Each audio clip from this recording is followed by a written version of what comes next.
시청자 여러분 안녕하십니까? 헬로 이슈토크 시간입니다. 우리 지역 도의원들과 지역 현안에 대해 이야기 나눠보는 시간 가져보도록 하겠습니다. 오늘 주인공은 김성남 경기도의회 농정해양위원장입니다. 예, 위원장님 안녕하세요. 네, 반갑습니다. 네네. 예, 위원장님 먼저 시청자분들께 인사 말씀 부탁드립니다. 네. 반갑습니다. 경기도의회 농정해양위원장을 맡고 있는 포천 출신 김성남 의원입니다. 반갑습니다. 네, 위원장님, 그 농정당이라는 별칭을 갖고 계신 것으로 알고 있거든요. 이유가 있나요? 있죠. 아시다시피 처음에 저희가 시작할 때 78대 78 동수로 시작을 했잖아요. 그러다 보니까 상임위도 거의 동수로 이렇게 배분을 해놨어요. 그래서 제가 위원장을 맡고 나서 가만히 생각을 해보니까 이게 어떠한 그 당의 이념을 서로 따지다 보면 싸우기 때문에 제가 이제 많은 고심 끝에 의원님들한테 한 분 한 분 찾아뵙고 우리는 그냥 그런 당의 이념 이런 거 생각하지 말고 오롯이 경기도 농업인들만 위해서 좀 일하는 그런 위원회를 한번 만들어 보자. 가칭 농정당으로 이렇게 만들어 보자. 그랬더니 흔쾌히 의원님들께서 여야 구분 없이 다 해주신 거예요. 그게 저는 너무 감사하죠. 그 결과물이 지금까지 오는데 아주 우리 경기도 의회에서는 농정당으로 다 이렇게 칭하고 있습니다. 네. 의회 내에서 또 새로운 세력을 하나 또 만들으셨네요. 그렇다고 볼 수 있죠. 네. 알겠습니다. 예, 이제 농어촌이 인구 소멸의 상황에 이제 처해 있는 상황이죠. 수도권도 예외는 아닌데 일자리를 넘어서 생계를 걱정하는 목소리도 많이 들려요. 지역에서는 어떻게 좀 보고 계세요? 우리 농업 인구가 점차적으로 다 급격히 줄어들고 있고 특히 이제 경기도에서는 가평 연천이 인구 감소 위험 지역, 포천은 동두천하고는 관심 지역 이렇게 분류되고 있단 말이에요. 그만큼 우리 농민들도 아주 감소 추세가 확 줄어들고 있는 형편이거든요. 이거에 대해서 큰 대책을 내놔야 될 거로 이렇게 생각을 하고 있죠. 네, 그 이제 인구 소멸 굉장히 좀 위기인 상황인데 이에 대해서 이제 농민 기본소득도 한번 짚어보고 싶어요. 경기도에서 시행 중에 있는데 농민 기본소득 효과 어떻게 보실까요? 이제 1년에 60만 원을 주거든요. 우리 농업인들한테. 그래서 경기도가 50%, 시군에서 50% 매칭 사업으로 이렇게 주는 건데 이제 아주 좋은 제도라고 저는 이제 생각을 했죠. 근데 이제 60만 원이지만 그래도 우리 농업인들한테는 큰 돈이거든요. 근데 다만 불만이 우리 농민들한테 주는 기본소득 그 화폐인데 마음대로 못 쓰게 해놨어요. 10억 미만 이런 데에서만 쓰게 해놨죠. 그래서 이거는 조두 용을 먹는 거다. 하고 제가 들어가서 이건 안 되겠다 싶어서 농축협에서도 거기서 비료도 사고 농약도 사고 막 이런 사료도 사고 이래야지 큰 보탬이 되는 거거든요. 큰 의미가 없습니다. 그래서 이거를 쓰게끔 만들었는데 반대에 많이 부딪혔죠. 당시에. 예, 그 60만 원 줘도 제대로 못 쓰고 3개월 후면 반납이 돼야 되고 막 이런 좀 안 좋은 그런 법이 돼 있기 때문에 제가 위원회로 들어가서 이거를 고쳤죠. 그랬더니 이제 농민들에서 60만 원이지만 굉장히 그 쾌감을 아주 좋은 성과라고 생각을 하고 농축협에서 쓰고 자유롭게 그다음에 3개월을 6개월로 늘려놨어요. 그래서 6개월 동안에 다 쓸 수 있도록 이렇게 해놨거든요. 그래서 이제 아까도 말씀드린 60만 원이 자금은 작은 돈인데 농민들한테는 자기가 쓸 수 있는 곳에 쓰니까 큰 돈으로 이제 바뀐 거죠. 큰 도움이 되는. 네, 그래서 큰 도움이 된다고 저는 생각을 하고 있습니다. 네네. 알겠습니다. 이제 앞서 말씀 주신 것처럼 지역 농민들의 삶의 이제 질 개선 필요한 상황인데 농정 예산이 또 그 무엇보다 중요한 사안이에요. 그런데 2023년 농정 예산이 그 본 예산 대비 3.5% 수준이었는데 24년에는 이제 3.3%로 이제 축소된 걸로 알고 있거든요. 지역에 영향이 없을까요? 어떻게 보세요? 많이 안타깝죠. 이게 저희가 11대 들어갔더니 3.5%가 돼 있더라고요. 그래서 전국 어디를 비교해봐도 굉장히 얕은 숫자예요. 그래서 이거를 제가 5분 발언, 20분 발언, 또 동료 의원들이 계속 지사님한테 질의하고 최소한 5%는 돼야지 예, 우리 농민들한테 주어지는 혜택이 좀 괜찮을 거다 해서 주장을 했는데도 불구하고 올해 예산이 3.3%로 더 내려갔어요. 근데 전체적인 규모로 볼 때는 한 60억이 증액이 되는 그렇죠. 거거든요. 비율이. 예, 네. 비율이. 근데 저는 지사님한테도 그런 말씀 드렸습니다만은 아니 전체적으로 2천억을 늘릴 때 우리는 겨우 60억밖에 안 늘려주느냐. 이거는 결국 깎인 거 아니냐. 그래서 제가 강하게 아주 그 항의를 했습니다. 그때 지사님께서도 그거를 인지를 하고 계세요. 그래서 하여튼 추경이나 특별 뭐 기금 이런 데서 출연을 해서 지원이 될 수 있도록 좀 노력을 해주겠다 이런 말씀을 하셨고 저희 위원회에서도 의원님들과 함께 최선의 노력을 증액을 위해서 노력을 하려고 노력을 하고 있습니다. 알겠습니다. 저희도 기대하고 있겠습니다. 위원장님. 네. 예, 또 이제 그에 반해서 그 좌초 위기에 놓였던 경기도 농수산물 구입 할인 지원 사업. 예, 이거는 또 좋은 성과가 있었습니다. 농어민의 생활은 물론 지역 경제에 긍정적인 영향을 미칠 것으로 보고 있는데 어떻게 기대해봐도 될까요? 아, 이게 아까 이제 우리 추경액을 만든 거거든요. 재작년에 234억을 만들어서 우리 경기도 농어민들이 힘드니까 그 생산해낸 농축산물을 20에서 30% 할인을 하고 그다음에 경기도민들이 그 할인된 가격으로 사는 거예요. 2달 만에 완전히 소비가 끝났어요. 완판. 네. 네. 그게 즉 뭐냐면은 그만치 힘들다는 거잖아요. 농업인도 힘들고 소비자도 힘들고. 소비자도 힘든데 234억을 풀무로 해서 우리 경기도민들의 그런 시장 바구니가 아주 가벼워졌고 물가를 잡는데 큰 역할을 했더라고요. 근데 작년에 걱정을 했죠. 세수도 안 고치고 그랬는데 근데 마침 지사님과 저희 농정위에서 250억을 좀 증액을 해서 해자 흔쾌히 해갖고 작년에도 2달 만에 이거를 풀었어요. 그랬더니 뭐 농어민의 삶이 아주 커지고 그다음에 경기도민들이 최고 혜택을 많이 보는 거죠. 그래서 서로 윈윈하는 그런 사업으로 아주 큰 성과를 거뒀다고 이렇게 생각을 해서 올해는 제가 지사님한테 어느 행사에 가서 그랬어요. 올해 250억, 내년에 300억 해서 우리 임기 동안에 1,000억을 만들읍시다. 이런 말씀을 드려서 아주 큰 효과를 봤다고 저는 생각을 하고 있습니다. 네. 알겠습니다. 예. 이제 이번에는 조례 한번 살펴보고 싶어요. 예. 후계 농업 경영인을 육성하고 지원하는 조례를 대표 발의하신 것으로 알고 있습니다.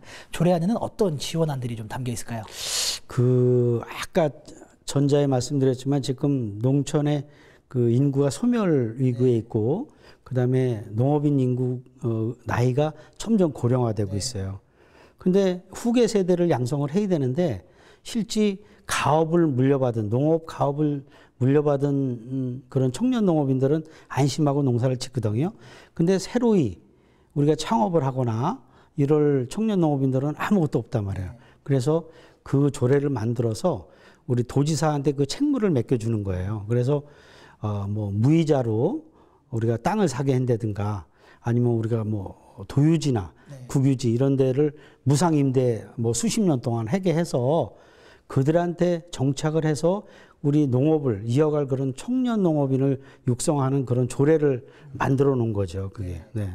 알겠습니다. 이제 지역 농민들이 이제 청년 농업인들이 자리를 잡는데 이제 큰 힘이 되기를 한번 기대해 보겠습니다.